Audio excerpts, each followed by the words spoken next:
You need a true heart. You need a heart like that in a world like this. The things we find, the things we lose, the things that we get to keep are very few and far between. So far between. You need a strong heart. You need a true heart. You need a heart like that in a world like this, so you don't get faithless.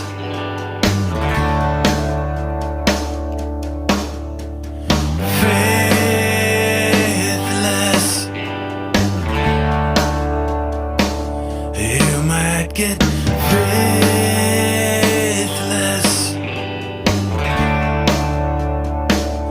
I am not faithless.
And here we are, everybody. Welcome, of course, to another edition of... I just dropped my keyboard. That's how professional I am. 20 Question Tuesdays. It's that touch of unprofessionalism that apparently makes me so lovable.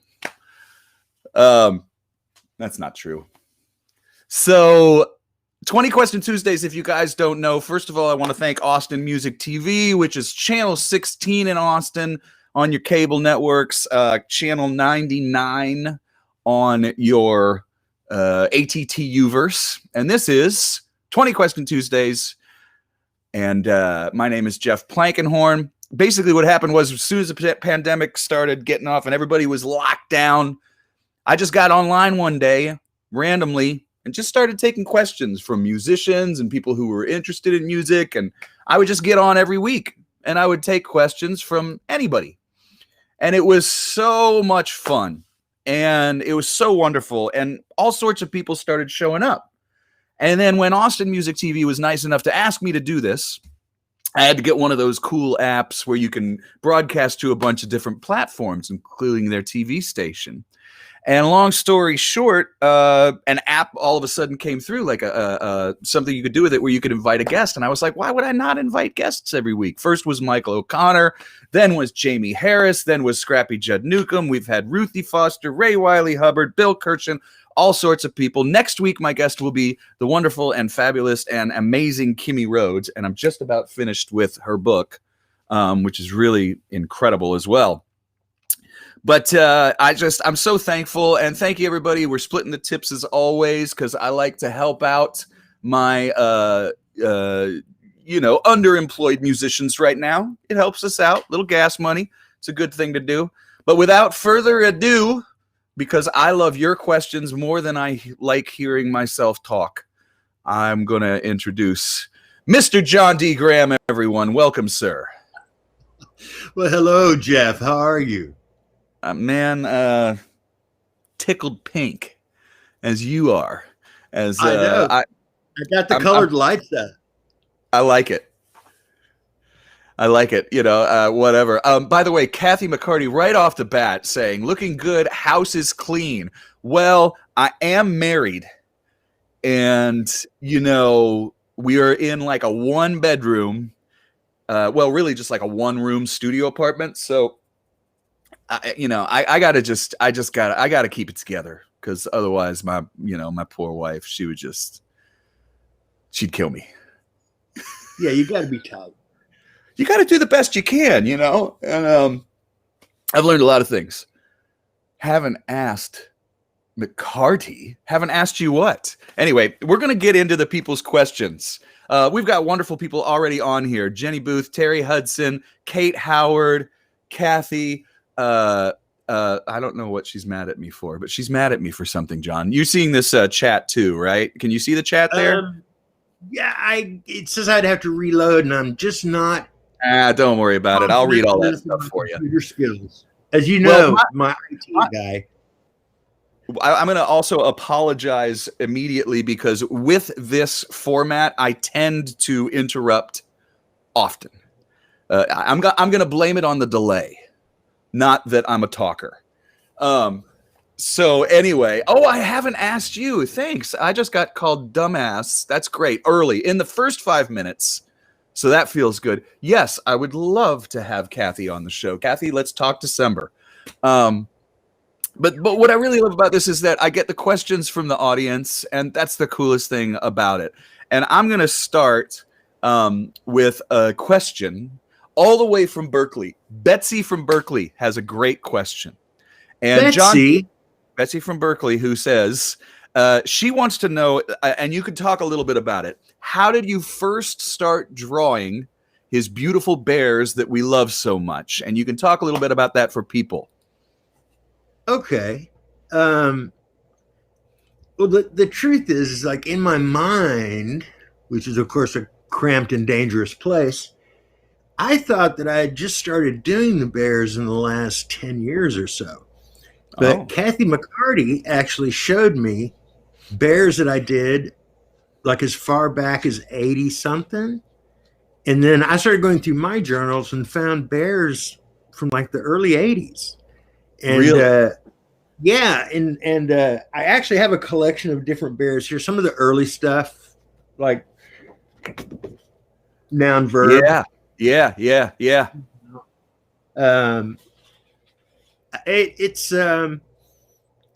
It feels to me like I started doing it in the last 10 years because that's when I really kind of got serious about it. I mean, as serious as you can be about drawing bears, but doing it as frequently and as fervently as I have been.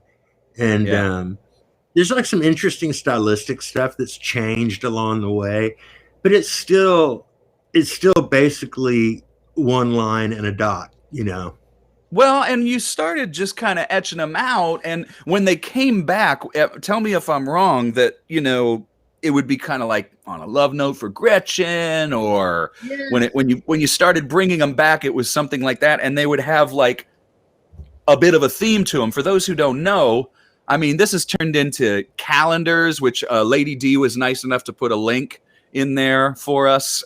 She's really great. I'll show you something. Do it. This is October. I'm going to make you full screen. This is October for 2020. Oh, but wait, it gets better. Dia de los Muertos. Check that out. Yeah, so. Oh, I'm already in. I'm in. Yeah. The new calendar also makes that one look crummy. The new calendar makes that one look crummy. But it's really great. You also have done a lot of paintings for people, not just little drawings. Like, I got surprised by my wife one year that she had gotten one for me that's on our wall. And it was really beautiful. It was a bear, and the bear was holding a maple leaf, and it said, "He fell for a Canadian bear." and I loved it so much, man. And I just like, because we used to always joke about like how I had this girlfriend before we got married in Canada, and it's like I have this really beautiful girlfriend in Canada that I see every once in a while. So we all used to get a laugh about that. And then it became a running joke at the Purgatory Players, our gospel brunch, that was my Canadian Wife, episodes of My Canadian Wife. So it was really great. But other people I know, whether it's Susan and Doug Darrow, or I'll walk in a place and somebody will either have the coffee mug or somebody will have the calendar or somebody will have something, and you really kind of touched a lot of people with them because there's just a beautiful poignance to them and stuff. Well, Matt the electrician told me, he said, anytime I walk into a house concert and there's a bear on the wall, I know I'm in the right place. I feel the exact same way, whether it's, Auda and Eric over in Houston, or you get to a place and it's like, okay, this is a place where they're going to listen. And if Jon Dee's been here, then I'm probably going to do okay. So that's beautiful. And thanks, Danielle, for always putting up links and stuff like that in the chat. It really, really helps. Rusty P. Shackelford. God, I hope he's from Milwaukee. What a name, man. You got a great stage. My pal. Rusty's my pal. I'd like to hear about Jon Dee's inspiration for the songs on his new upcoming album, which is, considering that, it's 10 plus songs, then it's going to be a lot of different things. But is that an easy question to jump into a little bit? Yeah, yes and no. Do you like letting them tell the story more? Yeah, I'm really averse to explaining songs very much. Sure. But I will say this, because the record was interrupted twice, which is I recorded and then went on tour, died in Chicago. Right. Was revived. It was a while before I could get back into the We're not joking, by the way, for those who are following. No, that actually really did happen. That did really happen in Chicago. Yeah. And anyway, and then COVID hit. And so the whole record is recorded. About a third of it is mixed. And just sort of waiting for things to calm down a little bit before we go in and mix the rest of it. But I'll say this to Rusty, is this is actually, believe it or not, this is like a much more gentle record maybe than the others. Although there are two songs that are just flat out like monkey nuts crazy. Yeah. Because it's me. Sure. But I think gentle he might be is surprised. the word. Yeah, gentle. This record is going to be a little bit more gentle. I like that Strat can be. Yeah, exactly. You and Zeus. Some good comments. Good comments back. Glad you came back to Earth Plane. Bear interrupted, and Susan says, Lazarus. Lazarus. I'm always so happy. I try and read and get to as many comments as I can, and I hope I don't miss any of your questions. When Ray Wiley was on a couple of weeks ago, he was like, Jeff, I don't think there was 20 questions. And I was like, oh, no. It's just a title, man. I'm not really counting the questions to make sure. Thanks just for everybody. An idea. It's alliterative, I guess, anyway. It's also got that like 30s, 40s sort of tough guy slang. What is this? 20 questions? What are you doing? 20 question Tuesdays? Yeah, that's good. It could be a James Cagney thing or something. I like that. Yeah. I haven't thought of that. Maybe I should make the theme music something appropriate, from like from like the soundtrack to Key Largo, which is a personal favorite. Yeah. Edward G. Robinson. That's who I was thinking. Chip Barnett, one of our friends, fans, the original Gospel Turkey, by the way. He is secretly the Gospel Turkey. So the secret's out, but you'll forget after you watch the show. Chip asked if you would share, because we're kind of coming up on November. He was wondering if you Yeah. would like to share a Bruton story. And I don't know how much you get asked this question, but I thought, if I give him a second to think about it, and if there's something that he wants to talk about, we're talking about Stephen Bruton here, who we lost a few years back. Boy, it's been a long time now. So, but you have something that might be, I mean, the thing is I've played with him every Sunday and talked to him every day for pretty much 9 years. And so, like, the wealth of Brutonisms, I'll tell one story. I'm ready. So, in the early days of the Resentments, we would always have somebody, a guest from the audience, come up and play. And Matt, the electrician, got asked. And this is when he was still pretty young and pretty green at it, So he gets up there on stage and he starts playing this song. He says, I'm doing pretty good. He goes, but then they go into one of Bruton's songs. And he goes, I'm a good guitar player, and I can usually look at somebody's hands and figure out what key the song's in. But as you would know, Jeff, that did not apply with Bruton at all, because he used every inversion possible. Oh, yeah. He might as well be doing. He might as well be kind of going like that for doing the claw. Like, at one point, I could swear his thumb was over the top of the guitar. Yeah. So anyway, Matt says, but he kind of starting to almost figure out what key it's in, and then he hears Bruton boom out, "Take it, Matt." And he says, I froze. It was like when the cobra comes up, He goes, and I'm looking at Bruton, and he's looking at me, and I don't even know what key we're in.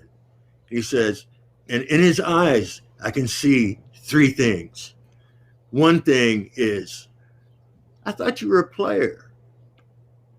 The other thing is, if you're not a player, what the fuck are you doing on my stage? Wait, what's that for the FCC? Easy. Anyway, keep going. Yeah. Never happened. Okay. That's just what he said. We just bleeped it. So third thing that he said was, for God's sake, son, do something. So Matt said that he had his guitar up to his ear, like trying to figure out what key it was in. He found one note that worked, and he just played the one note for the whole solo, and then finished. And he was like, my head was hanging shame. And then I hear Bruton go, "All right." It is such a great. See, now that's exactly what he was looking for. That's exactly what he was looking for. That is mission accomplished for our friend Chip, who's up in Colorado. Thank you for asking for that story. I'm gonna just tell a super quick one because I had so little. And what I love is this. Gosh, I always forget the name of the writer. But there was a writer. This guy just wrote like 100 hits. He has a really funny name too. You'll know who I'm talking about, I think. And he had this stock thing that he would say to young songwriters if he didn't have anything necessarily good to say about their songs. And what he would say to the young songwriter was, just keep on writing, man. Just keep on writing. And the thing was, it wasn't really to be like backhanded. It was more just like, all right, well, you're doing something, whatever. And so that's what this person would say whenever he came upon somebody who said, hey, listen to my song, et cetera, et cetera, et cetera. And long story, a long time later, the Resentments, Bruce was recording my song Home Again. And he was recording it, and Bruton came to one of my gigs and was checking out his rhythm section playing with me, which was Brennan and Yogi. And after the gig, everything calmed down. He said, hey, man, come to the Suburban. And I said, okay. And we got into Suburban, and he had a CD, and he had a rough mix of the song, and he played it. And I didn't know the guys were cutting the song or whatever. And I listened, and all of a sudden I hear these great players. I hear, him playing slide and Scrappy playing mandolin and all this beautiful stuff, on this song. And I don't know anything that's going down with the band or anything like that. I just hear the song. And I'm really touched by it. I'm like, wow, it's the first time somebody's really playing one of my songs. I went home and jumped up and down on the bed. But what I didn't really understand until about 10 years later, when I heard that story about the songwriter who said that, was I said, man, this is really, really wonderful. And Bruton looked at me and he goes, man, just keep on writing. Just keep writing. Just keep writing, man. And when he said it to me, I was like, Bruton loves my, or Bruton, really encouraged me. He encouraged me to write, this writer that I look up to. But really, he was just repeating that old phrase. So it was just a joke within a joke within a joke that I didn't get until like 10 years later.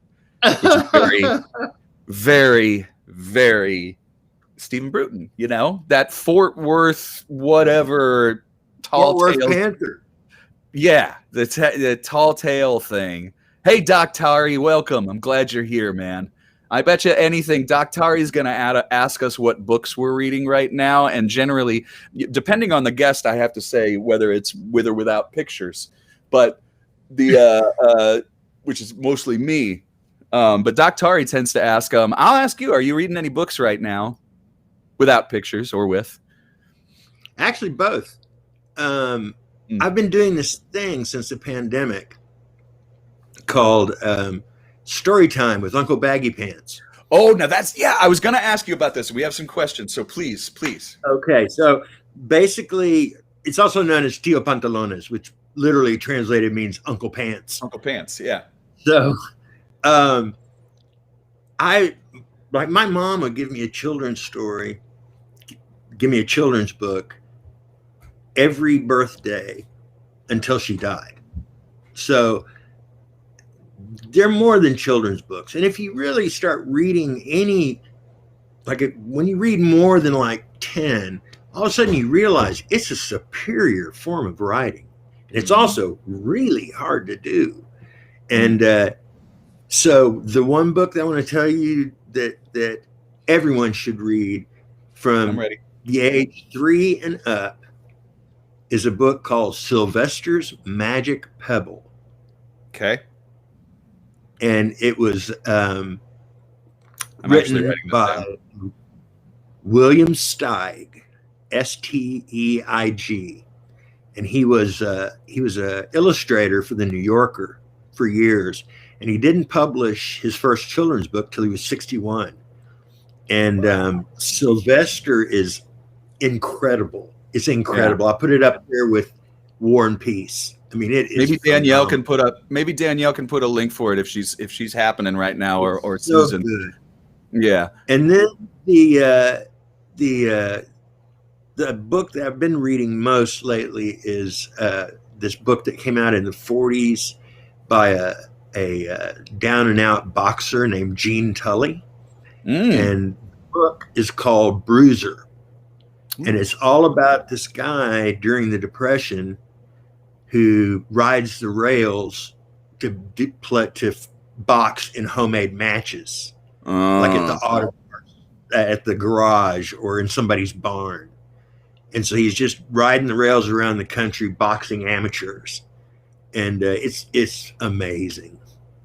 Wow, man, I'll have to put that on my list as well. I keep a running list. I found that with the iPhones, like there's a couple of things that I love the notepad for. And the notepad is like, I keep a running list of, how we used to take a box of CDs on the road with us of all the stuff that people gave us. And we'd put stuff in for like, oh, okay, I'll give it a couple of songs. I'll give it a couple of intros. And then, there's a guy named T-Roy who played with Slade who would say, give it a distribution deal. And he'd throw it out the window, and which was horrible and mean. But I know, mean, right? Slade didn't do that. T-Roy did, but he'd fess up to it. I keep a listen list because people say, you haven't heard so-and-so. I'm like, the world is very big. But then when I'm on the road, not anymore, but when I'm on the road, I'll just go down the list and go, yeah, I remember when Bill Kirchen told me about this band. And then I'll check them out. And I do the thing with Reed.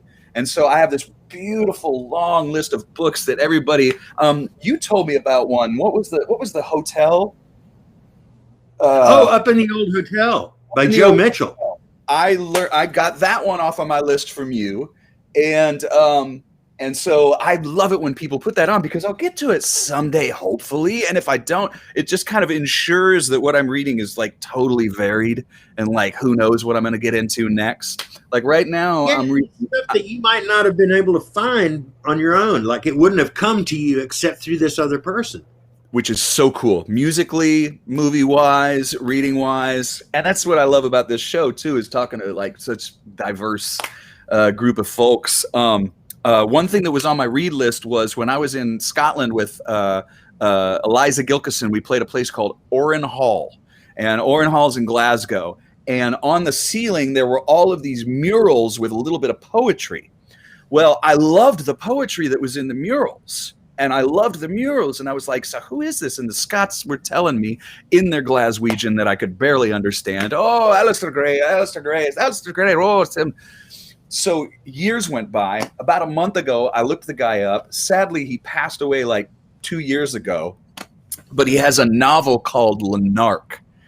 And this poet that I love. And I started watching YouTubes of him and stuff like that. And reading his own poetry. But Alistair Gray has a novel called Lanark, and it's really, really, really crazy and everything Glasgow. And then, of course, like I said, next week my guest is Kimmy Rhodes, so I'm getting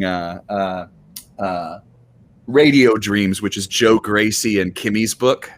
So I read that in the daytime. I read that in the daytime, and in the nighttime I read Lanark. Oh, Oran Moore. That's exactly right, CJ. What an incredible place to play a gig. Okay, back to questions. We got that one done for Lee Doctari says, I'm reading The Dairy Women. It's dark. Well, what did you expect from a book called The Dairy Women? I mean, right? Hey, Judy Blume, whoever you're talking to, be nice. We keep it nice here in this I'm just going to say that. Speaking of Judy Blume, as well as being nice, she says, I want to know how that Anything is Possible drawing made it to your fire sale. Well, do we know? It was one that just hadn't, you had a drawing that was in the fire sale and. Yeah. Well, you know me well enough to know that I'm not a terrifically organized person. And so there's in my studio, which is really the converted garage, it's called the garden room, but I refer to it as the Bear Works. Yes, there's two enormous stacks. And one stack just says good. The other stack says rejects. And sometimes I put them in the wrong pile. Yes. And so somehow, and also sometimes something that you think is crummy, you go back and look at it 2 years later and go, oh my God, this is actually really good. So that's how Anything Is Possible ended up there. Is it came from the wrong pile. It what? It came from the wrong pile. I think this is fascinating. And this is one of those things for the people who are songwriters and stuff. The insight that you get sometime is that what's in the reject pile, sometimes you go, you know what? I had that in the wrong pile. And what a great piece of advice to hold on to stuff. Some people hold on to stuff and they go, you know, this one line is going to come back to me in another song someday or whatever. Moreover, it's like, wait a second, this is not so bad. You have a guitar with you, and sometimes I make a request if you plan on playing a song, and I know we checked, and it sounded really, really good at sound check, so why not? For a fun request, do you have a song that was in the reject pile but became one that you really loved? Oh, yeah, absolutely. Would you be interested in doing that for the people who? Oh, and Susan Darrow says Jon Dee only keeps things as long as they spark joy. That's right. I'm like Marie Maria Kondo. Of the Kondo. music. Yeah. Well, I'm going to let you play a song, and everybody, thanks for being here. And real quick, I'm going to put up this for the people who are online. Thank you very much for this stuff. It helps keep it going. And as Jon Dee tunes up, you have that info. But I'm going to put this here as well. That's how you get more music, or so you can watch the story time. Tio Pantalones is at Facebook, and this is his website right here as well. Take it away, sir. Thank you so much. All right. So this song, I had written a lot of it, I don't know, 2 or 3 years ago. And I just went, no, this is too saccharine. It's too simple. And then I started thinking about my favorite songs. I realized that really most of my favorite songs were really, really simple. And so let's just do this. This is off the unreleased new record.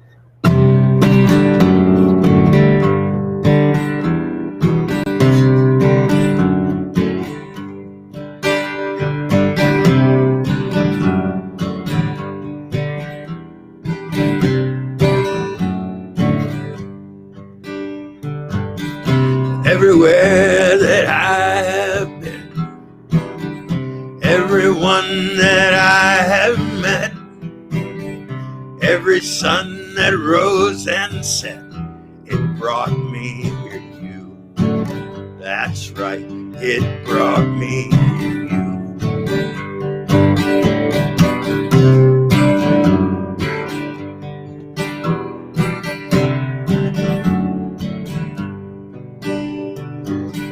Every word that I have heard, every word that I have said, every thought bouncing around my head, it brought me here to you. That's right, it brought me here to you. So long, so hard, so good, so far.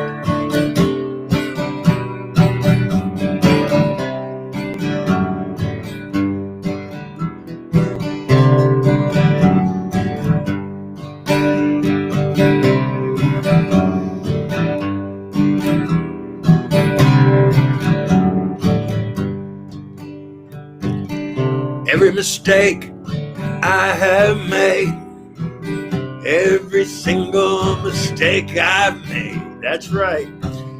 All the mistakes I made, they brought me here to you. That's right, they brought me here to you.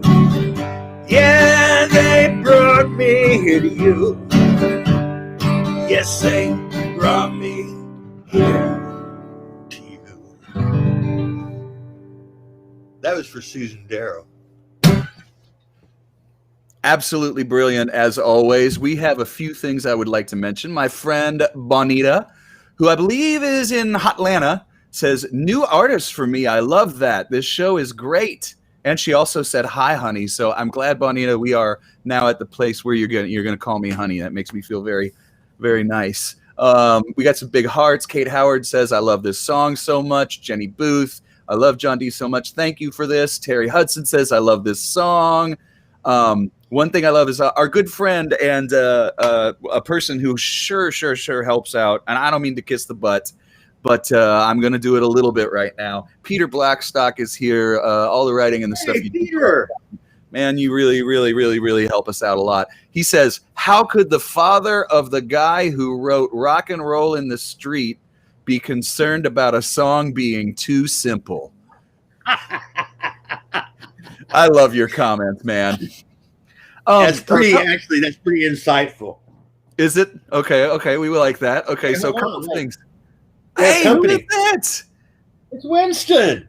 Winston's gonna get full screen for a second. We Winston, are. look. Winston, Hi, look, Winston. it's me on the computer. Winston. Hey, buddy. Hello. Hello. Yeah, we're dog people here, and my dogs get on all the time. And a little bit of love. There's a good A little dog. bit of love, a little bit of dog love. All right. Okay, so keep him there, please, please, please. We all keep dogs in here. So, Jon Dee, that's a terrific song. I'm glad you pulled it out of the reject pile from Tim Andrews. John Bowling Hall has had a couple of good questions. One is he said, "What guitar are you playing?" And I believe that is your Bourgeois, is it not? It is indeed, and it's one of the prototypes. Yeah, that guitar, man. It's got a lot of stories in it. You know. Oh my God! One time I was playing with. Here's a nice name drop. One time it's ding. Here it goes. I was playing with Joe Ely, and we were on stage, and he looks at me, and we got done with the song, and he was like, "Man, Jeff, that sounded great." And I said, "Yeah, thank you, sir." And then he looked at me sideways because I said, "Sir." But then he said, "Man, Jeff, I think your guitar's got a lot more notes in it than mine." And I said, "Well, yours has a lot more stories, you know." And I mean, it's just like, who's got the what gig am I playing here, right? Right, You know? right. Susan says, different Susan. Susan Adams here says, "Love that song. It's our new anniversary song." That is a beautiful, beautiful, beautiful song. You know, if you're gonna say, Adams, I know her. yeah. Oh, and thank you, Jon Dee from Susan. Love you and love my illustrated lyric sheet, which is another thing that you do. That which is unique and wonderful, and you can get in touch with him to do that. But John, who asked about the guitar, he asked, kind of said, what have you been doing during COVID? New music. You mentioned the new record. You mentioned the Tio Pantalones. We mentioned you've been doing a lot of stuff during COVID. For a guy that hasn't essentially left his house in 7 months, I'm coming up with things to do. Yeah. And you know, you're safe up there in Canada, but safer. But here in the States, it's just, I don't even know anymore. So, you know, because I'm immunosuppressed, and we have to be super careful. Yeah. And so I hardly ever leave the house. Are you good? Are you leaving? Okay. It's time. He's tired of this story. I know. He says, I've heard this before. Go on. I'm sorry. But I went to CVS to pick up something on a Saturday night, and I had to cross South Congress. And it was just like this river of humanity, all young. Some mask, some not. Definitely no social distancing going on whatsoever. And all of a sudden I saw myself, and I'm like that Japanese soldier that was on the island in the South Pacific that didn't surrender because he thought the war was still going on, and he was like rescued in 1970 or something, you know? They finally managed to convince him to come down out of the hills. And so it's like, am I that guy now? You know? But then I talked to other people, and I realized that, you know, there's a lot of people who are still being careful and who are still isolating. Thankfully. Thankfully. Yeah. I mean, where I'm at, there was a voice of reason that was sort of our for BC, our Anthony Fauci. And she would come out every day at 3:00 and still does and say, this is what we're doing. And regardless of political party or affiliation, everybody just pretty much did it. We had a few anti-maskers, but not many. And the difference is huge in what we're able to do now and how we're doing now. There will be spikes again. And the more people congregate inside until it's really gone, until there is actually a vaccine and all that stuff. But it's huge what some better leadership and what... I mean, it's the difference between thousands and thousands of lives. It's been months since we've had a death on Vancouver Island. Months. It's a huge place. You know, we had a case like 3 or 4 weeks ago, and everybody kind of went crazy. You know, one case. Now, other places of Canada didn't do it as well, and they're having bigger surges in the cities. So it's true. But anyway, you know, we're all doing the best we can, and we're all trying to, you know. I will mention that. We are doing a nonpartisan benefit for the vote with our Dr. Plankenstein's 4th annual on Halloween night. It's nonpartisan. It helps voter suppression. It helps voting rights. It's getting people to the polls, and that is on Halloween night. I just got my submission from Kevin Russell from Shiny Ribs, and Kevin's is going to be hard to beat, people. It's incredible. Can you tell me what song it is? I will give you a hint. It's from Rocky Horror Picture Show, but it's not Time Warp. Yes. Yes. 1,000 times yes. It's so good. But I'm starting to get all of those in, and that's a beautiful thing for us to do. Yes, we will talk, Susan, about Purgatory Players, and I am going to talk about doing a gospel turkey online, and hopefully we'll do that too. Let's get back here. Okay, so we got Jon Dee Grahams, we got Judy Blooms, we got Chips. Carrie had an interesting question I like. What band felt most collaborative with, and why, of all the bands that you've been in? Oh, I mean, the most True Believers. Yeah, that was the one with Alejandro. And could you mention the other? Alejandro and Javier Escovedo. And so you had 3 writers, and I had I've been writing songs for a long time before I got to that band. But the band I was in before the True Believers, I would write the songs for the lead singer, and then he would sing them. And so when I ended up in the Believers, I was showing Al this song, and he was like, "Wow, that's great. Let's do it." And I go, "Okay." So I handed him the lyrics, and at rehearsal, he was like, "What? No, you sing it." And so he was responsible for actually forcing me to start fronting. Wow. You know? Yeah. I mean, I did not know that. I did not know that. Yeah. So, and most collaborative in the sense that, even though there would be like maybe that would say, okay, well, you and me wrote this song, or just Hav wrote this song. But what happened live was so crazy. And so no 2 performances ever the same. Now you have 3 guitar players, you know, a Telly, a Strat, and a Junior, several Marshalls. It was loud. Yeah. And it was crazy. I mean, it was so much fun. Now, people can still get recordings a little bit. You can still find them. And you've done a bit. There has been a reunion here and there. Yeah, probably for the last time. We did ACL 3 years ago, I think. Right. Maybe 4. Yeah. And I think we all agreed at that point that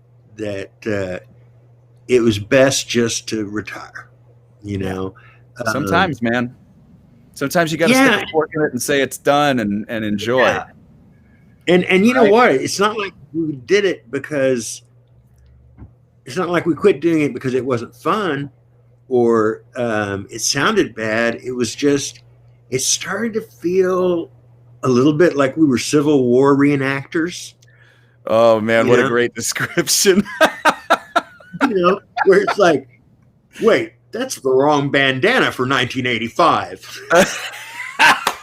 Well, and you know, I mean, what's wrong with going out on a good note, no matter what you do, and moving on to the next thing? There's nothing wrong with it. Look, if we're not the Rolling Stones, and there's 200 people that count on us to have a career, you know, and who is still putting out great music, you know, and they really are, you know, but if you're not that, then, you know, going out on a high note and also kind of knowing when your time is there, it's tough for the fans sometimes, and they don't always understand.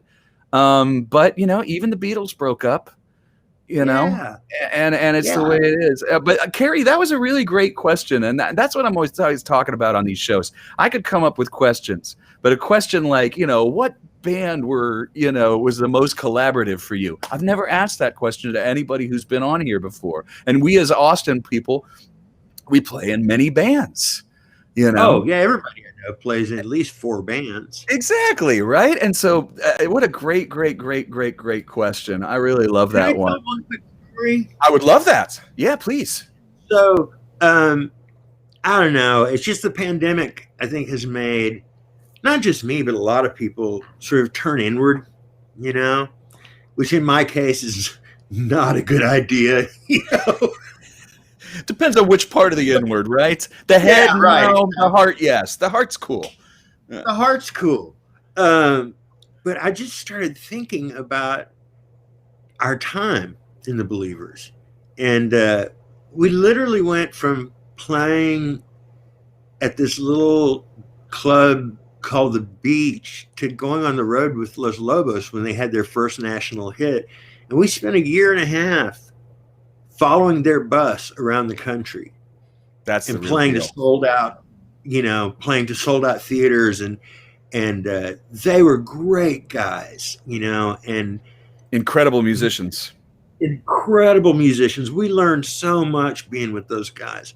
But I don't know, I just started thinking about all the things I got to do because of the Believers, and playing at the Lingerie in LA. And we're doing Now I Want to Be Your Dog. And Iggy Pop is in the audience with his shirt off, dancing. Of course. To his own song.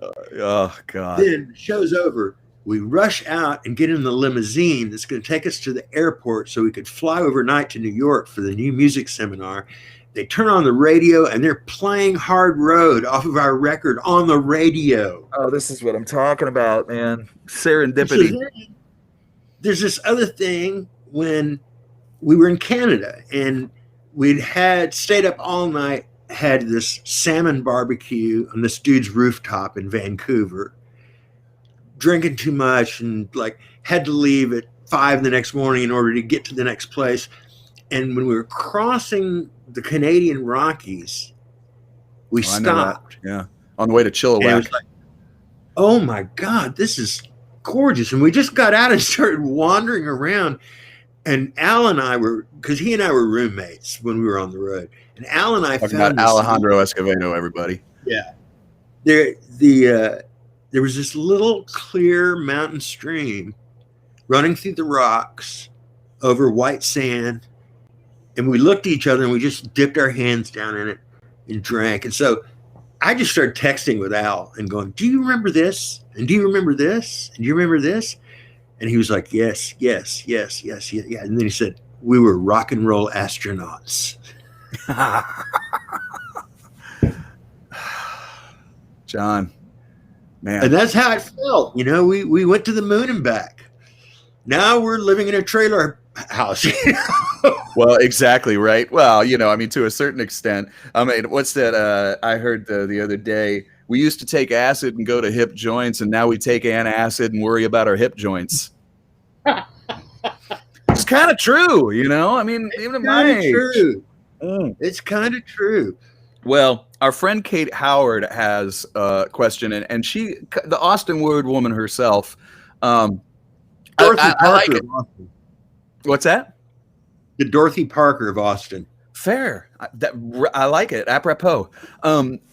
Kate often comes with questions that kind of veer us off music or have things that I love her questions because they often have a little bit of a dual thing to it. And I have a feeling she's going to have this. I'm assuming you get in a groove when you paint, the kind of groove wherein you lose all sense of time. I suspect that's also the case when you write songs and when you play guitar.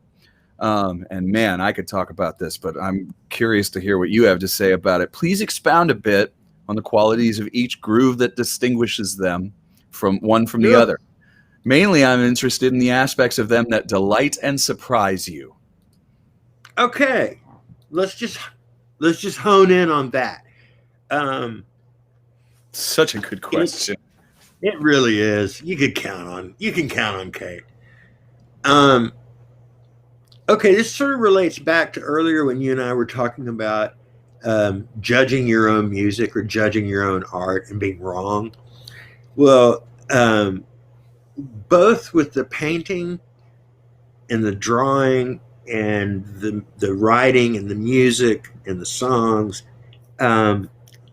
what still delights me and surprises me almost every time it happens is I'm sure that I'm going to write this kind of song and it's going to be about this. Or I see the bear in my head and I know what it's going to be.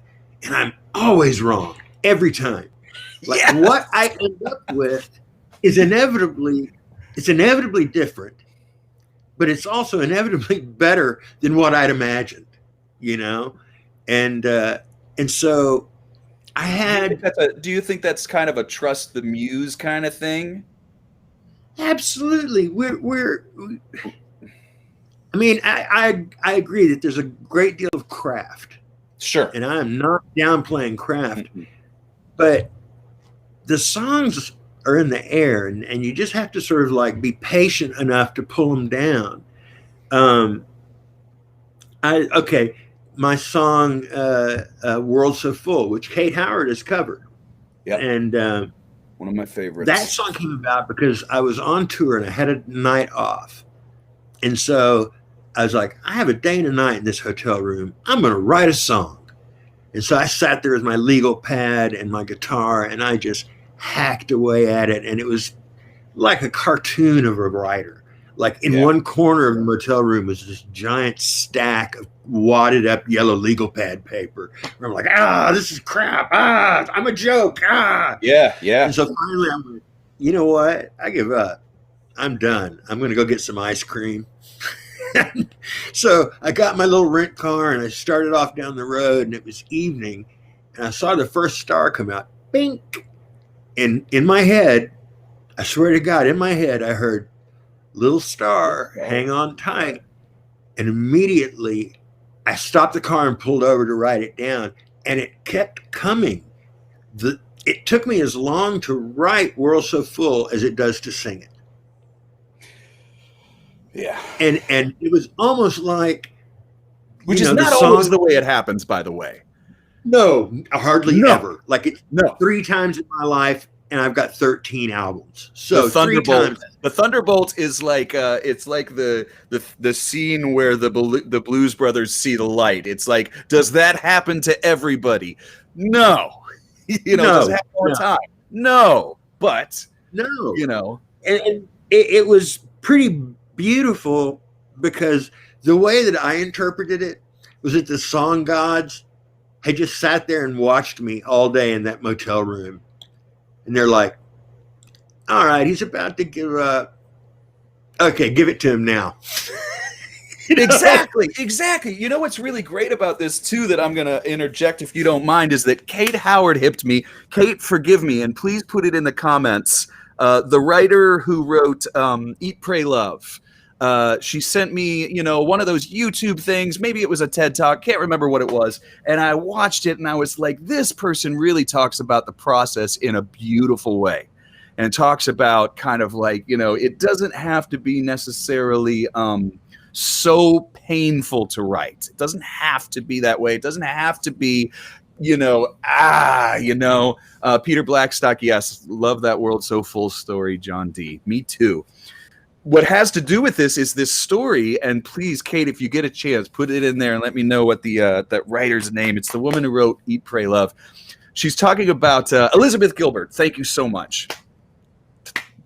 Anyway, so she's really, really great about talking about the process. And her story is she was interviewing Tom Waits, and he said, well, sometimes, in his way, he said he was driving on the LA freeway and it was really, really busy. And a song idea popped into his head that he could not get out. And finally, he just screamed at the roof of his car, "Can't you see I'm driving?"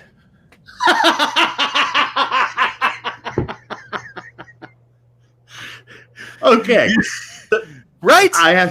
I'll see that story and raise you a Billy Joe Saber story. Oh, perfect. So at one point, Billy Joe Shaver and I were label mates on New West, and we flew in to do this conference, and I forget what it was. It might have been some early version of Folk Alliance. I'm not sure, but we were on a songwriter panel together. It's always interesting. I said to Billy Joe, "Do you ever run dry? I mean, do you ever like get writer's block?" And he just fixed me like, he goes, "Son, they won't leave me alone. They come at me when I'm sleeping, and I got to get out of bed and write them down. Sometimes they come at me while I'm eating supper, and I just have to lay down my fork and my spoon and go in the back room and write. If only they'd just leave me alone." And so that kind, this is a dude that wrote Lump of Coal, you know? Yeah. I mean, Live Forever. So I think that what the Eat, Pray, Love woman had to say is absolutely right. I don't want to be tormented by it. And sometimes, like the song that I played for you, yeah, it was actually really easy, and it had been sitting in a notebook for close to 2 years because I was like, I just couldn't see it right. I wasn't standing at the right angle to go, oh, there it is. You know? I gotta say, make sense?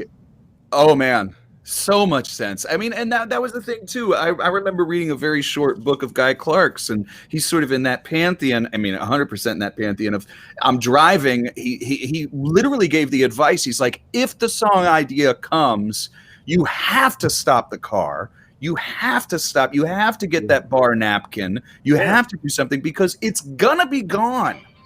Oh, the sound of Cabbage Alley always means we're getting close. Cabbage Alley. Yeah, I use Cabbage Alley as my alarm. I don't know. It just works for me.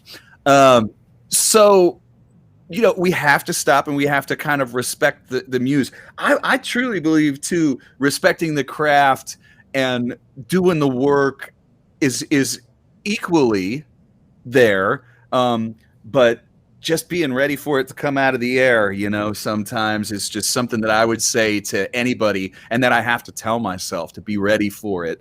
You know, be open for it when it comes, because you don't know. And you don't know if it's even going to be music for all of us. It might all of a sudden you pick up a pen and you start look at Butch Hancock's big pen drawings that look like freaking Salvador Dali. Look at, people become writers, people become painters. We don't know what's going to happen, but being open to it is such a huge part of it. And I think that, and I got to say this too. This is what I love about this show is that the people who ask these questions, they take us on such cool left turns for these stories. I love it. And with that, I'm going to ask 2 questions and then we'll be close. So I might cut you off and say, hey, we're going to go off the television channel, which means I want to thank Austin Music TV one more time and Sheila Steele. Thank you for putting this on TV. We will stay online to finish a couple more questions. Oh, and for everybody on TV, thank you again one more time for this, because this is how you help me and Jon Dee pay the bills and get some gas and all that kind of stuff. So we really, really thank you. Before we get offline, I only have one question every week for my guests, and that is, what is your guilty pleasure music? And I have, and I want to know, what's the thing that you, and it's either what you listen to, like, man, I have heard some really fun stuff. CeeLo was like Scritti Politti. And, last week, I think Jenny Reynolds said it was definitely Neil Diamond. For me, it's that I'm a Fanilow because I had no choice growing up. It was right next to Stevie Wonder when I was 3 years old. What was I going to do? I thought they were both great. And but do you have if it's not a guilty pleasure music, maybe something you listen to that expect? Well, okay. Okay, for starters, ABBA. Oh, there you go. I mean, that's good enough right there. Do people think Just listen Jon to Dee it. is It's an avid brilliant. ABBA fan? And then the other thing that only people who've toured with me know this, Uh-huh. which is that I cannot listen to most music that has words because it gets in my head. And so I listen to a lot of early jazz. Like Oh, really? What's your favorite stuff? Because I do too. Mingus is the king, man. Yeah, yeah. So's The Beneath the album- Underdog. Yeah. His record, Yeah, if you listen to it, incredible. you'll hear Henry Mancini stole everything from that record. It's The true. Black Panther, the theme from the Pink Panther is on. You just have to listen Yeah. for it. Yeah, it's in there. It's maybe in Serenade to a Cuckoo, or it's in something like that, you know. Yeah.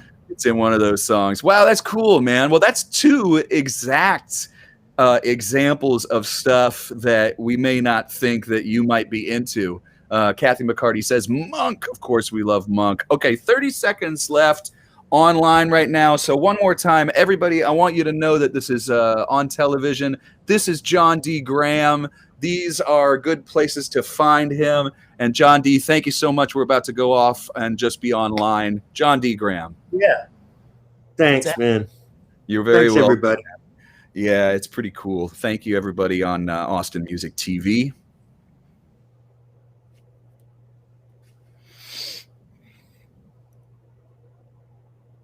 And we're off, and now we are just online, so the swear words and the calls to action can come. I'm just kidding. Not like that's what we really needed to do. Oh, no, we got some guy spamming us. Who's this guy? Sanjiv, don't do this. Somebody block that guy. Danielle, if you can, don't spam me. What's he spamming Really, with? for 40, he's spamming with powerful spells at a distance. Call this doctor. Actually, you know, I want powerful spells at a distance if it were. Calling Dr. Bombay. I love that they think that this is where they're going to get their audience, you know. Right.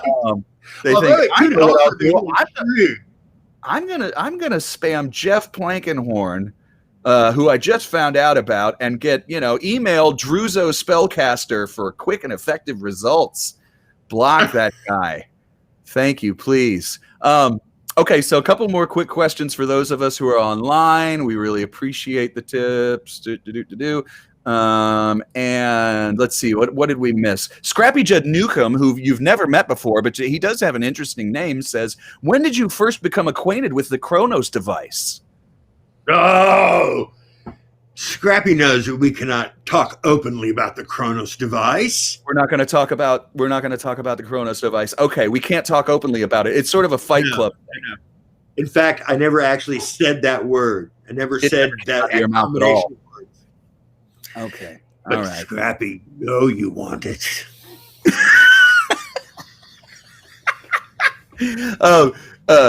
When Betsy from Berkeley also asked, when can we hope to be able to buy his new music that he's been recording? Anything ready to go? Maybe on Bandcamp? Do you have stuff on Bandcamp now, or are you? Yes, I do have actually.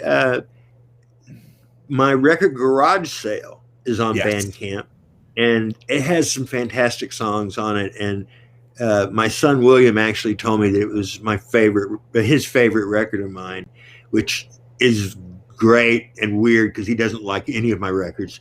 But he was like, no, it's just every song is different and it's all crazy. And so yes, you can get that on Bandcamp. As far as the new stuff, Stuart Sullivan is mixing it. Yeah, And well, there's a good move. Yeah, he got a platinum record for that Sublime thing, so he's pretty good. Yeah, but he's getting a new console, and so the record cannot be mixed until he puts in the new console. But he's promised that is going to be happening within the week. So fingers crossed, we'll start mixing next week. So I love it. Susan Darrow, thank you for that. I do not talk enough about my own stuff here. I am not doing my regular show tonight because I'm doing Envoys for Humanity postcarding event in lieu of my regular show. If you want some information on how to do that, there's plenty of stuff in my Instagram and things like that. Lee Doctari wants to know, thank you, Susan. I will not be doing From Here to There tonight. I will be doing that instead. And I think it's a smidge earlier. Doctari, always good questions. Brilliant. What instrument would each of you play in a marching band? Tuba. Sousaphone or tuba? Sousaphone. No, tuba. Round. You like actual right. tuba. Yeah. I think that if I had a choice, I would be a majorette. Because honestly, like the first thing that's coming into my mind is, you know, when I was a kid, I was somebody who could play anything decent, but not brilliantly. So whenever someone moved, they would move me to that instrument. So at one time I was playing percussion, and one time I was playing trumpet, and one time I was playing clarinet, and at one time I was, you know, they actually, I was so small that they had a chair that had like two sides to it that would hold the sousaphone, and I would climb in to play it. So yes, literally. So that being the case, if I were to be in marching band, I want to be the guy who's like dancing and I'm talking about a black college too. I'm not talking about Absolutely. like I would definitely do it for like Howard or something like that. If I was going to go all out and say my fantasy to play in a marching band, I would be the majorette. No question. Gary Fortin wants to know how many licks it takes to get to the center of a bacon flavored Tootsie Pop. I don't know about that one. Yes, Judy Bloom, I have played an organ and I enjoy it. And I'm actually getting a lot better at this organ right now. I'm really enjoying doing B3 on people's records and stuff. So, Jon Dee, you ever play keys, or are you just a guitar guy? No, actually, I started off as a piano player. See, something people did not know. No, when I was 8 years old, I started taking piano lessons from the woman who's a piano player at the Methodist Church. And she died when I was 12. And the talent pool in Camado Valley, which had a population of like 180 when everybody was home, the talent pool was pretty thin. And so they just sort of like, all right, you're the piano player now. So I played piano from the age of 12 to 15 in the Methodist Church. Started playing guitar about that same time. You can see, you know, that's quite literally devil on one shoulder, angel on the other. Oh, yeah, no question. Guess who won? Well, I do find I find that writing on other instruments, whether I can actually play them or not, stuff comes out, and that's kind of cool. You know, like I might end up in a key I never thought of if I sit down at a piano and try and write and just bang on it, you know, because I won't pick a guitar shape that I'm used to, and that's a beautiful thing, right? It is. You know, in fact, on that record Garage Sale, which is on Bandcamp, there's a song called Bobby Dunbar that is just me at a piano, and we like push the piano up against these sliding glass doors and open the doors so you can hear birds in the background, and it's like this slightly out of tune upright. And I just started playing these big Protestant chords, you know, C major, G major. And the song just like spilled out, you know. I like Protestant chords. Yeah, you know what I'm talking about. I know exactly what you're talking about when you say Protestant chords. Good stuff. Okay, so since I think we've gotten to most of the questions and a lot of them, okay, so story time, True Believers on the Road, books we're reading, Bandcamp. I think what I really want to do right now, everybody, before we go, because I think I got to all the questions, is this. We're going to say places where you can get Jon Dee's artwork and things like that, we go to the Squarespace for that? Because we can do this now that we're off air. You would go to Jon Dee Co. At Big Cartel. Oh, okay. Now, is there a link to that at your website? On my website. That takes you to the store. Go to the website. That'll take you through to the store, to the Big Cartel store. But the bears, yes, I've kept that as rudimentary as possible so that I put up a bear and people bet on it. Yeah. And as far as the illustrated lyric sheets go, reach out to me, direct message me on Facebook on my page, not on my official page. My official page, stuffy. But yes. Okay. So not on this one, but on the other one, the personal. Just direct message me, and it will be yours within a matter of weeks. I love it. Someone actually asked if they were in the queue, and I imagine the answer. That was way back in the comments. Maybe it might have been Claire. I imagine that you are. Also, Judy Bloom, who saw myself and Shawnee Kilgore at Threadgills for your last concert. I missed that one. Shawnee sure is keeping busy right now, too, so make sure you check her out online. She's a pretty prophetic writer. And really kind of, I know she's blown you away a couple of times when she's come and sat in at Purgatory Players. She's one of our faves. Okay, so we got the Big Cartel up. We got the Squarespace up. Now, 10 a.m. is when we do the stories. Yes, 10 a.m. your time, noon my time. And on what day? Monday through Friday. Monday through Friday. Jenny Booth, there you go. Thank you for saying that. And I miss playing too. So all sorts of stuff. And Jon Dee, I miss you. Stay on with me, Jon Dee, after I say goodbye to everybody else online. Thanks to Sheila Steele. Thanks to Austin Music TV. Thanks for these great questions. Kimmy Rhodes next week. I think it might be David Grissom after that. So it's going to be a lot of guitar pickers going, what pedals do you use? Fun. Exactly. It's going to be a lot of what pedal do you use? But I mean, the guy writes with, Stapleton and he does all sorts of other stuff too. I'm sure it'll be super, super interesting. And again, thank you to everybody who gives me the opportunity to do this because I get to reconnect with my people that I miss so much all over the place. And Jon Dee, you are one of them, my friend. Everybody give your claps and emojis and your tips online to Mr. Jon Dee Graham. Thanks for having me. Thank you. All right. Goodbye, everybody. Thank you so much.